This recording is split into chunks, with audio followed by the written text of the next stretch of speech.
Tafsiri muyassar. Fatiha surasi. Nihoyatda shafqatlik va mehribon Allohning ismi bilan boshlayman. Bu sura Qur'oni Karimning boshlanishidagi sura bo'lganligi uchun Fatiha, ya'ni ochquchi. Namozning har bir rakatida takror o'qiladiganligi uchun masani, ya'ni takrorlanguchi deb atalgan.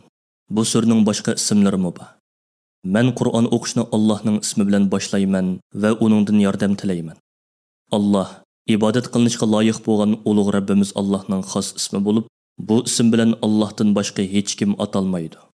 Ar-Rahman, Ar-Rahim Alloh taolaning ismlaridan bo'lib, har ikkisi Ar-Rahmah degan ismdan turinib chiqqan. Ar-Rahmah Alloh taoladan keladigan barliq yaxshiliklarni va ne'matlarni ifodalaydigan so'zdir.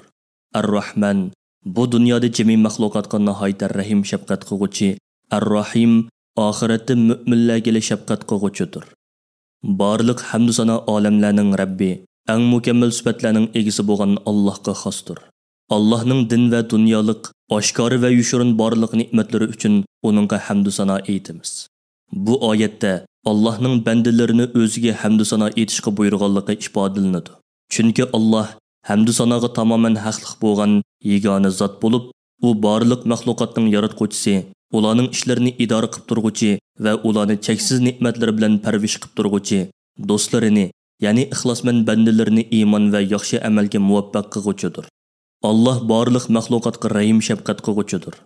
Oxiratda mu'minlarga rahim shafqat qilguchidir. Alloh bandalarning yaxshi va yomon amallariga mukofot va jazo beriladigan qiyomat kunining yagona egisidir. Musulmon odam har kuni namozida bu oyatni o'qish orqali oxiratni asga oladi. Bu oyat uni yaxshi amallarni ko'p qilishga va yomon ishlarni tashlashga undaydi. Ey Rabbimiz, biz Sanga ibodat qilamiz. Barliq ishlarimizda faqat Sendan yordam tilaymiz. Hamma ish sening qo'lingdadir. Hech kim zarrachilik ishga ega bo'lolmaydi. Bu oyatdan ma'lumki, duo, yordam tilash, qurbonlik qilish, Ka'bani tavob qilish qatorliq ibodatlarning hech birini Allohdan boshqasiga qilishga qat'iy bo'lmaydi. Bu oyatda Allohni qo'yib maxluqotga e'tiqod qilish, riyokorlik, takabburlik qatorliq illatlardan qutulish uchun shifoliq bor. Ey Alloh, bizni to'g'ri yo'lga yetaklagin va muvaffaq qilgin. Bizni bu yo'lda sen bilan uchrashadigan kunga qadar mustahkam qilgin. Shaksizki, Allohning roziligiga va jannatga ib boradigan to'g'ri yo'l faqat islom dinidir. Bu payg'ambarlarning tuganchisi bo'lgan Hazrat Muhammad alayhisalom da'vat qilgan ro'shan yo'ldir. Bandaning baxt saodati uchun islomda mustahkam turishdan boshqa yo'l yo'qdir. Ey Alloh, bizni sen in'om qilgan payg'ambarlarning, rostchillarning, shahidlarning va yaxshilarning yo'liga boshlagin. Chunki ular hidoyat va istiqomat ahlidir.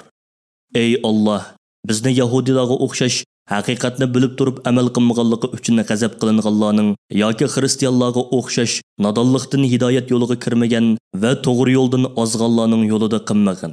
Bu duo mu'min odamning qalbini nodonlik, ozg'unlik va inkorchilik illatlardan saqaytiradigan shifodir. Bu duo yana eng katta ne'matning islom ne'mati ekanligini ko'rsatadi. Shunga haqiqatni hammadan obdan to'nigan, uningga eng mukammal ravishda ergashgan odam to'g'ri yo'lda mangan odamdir.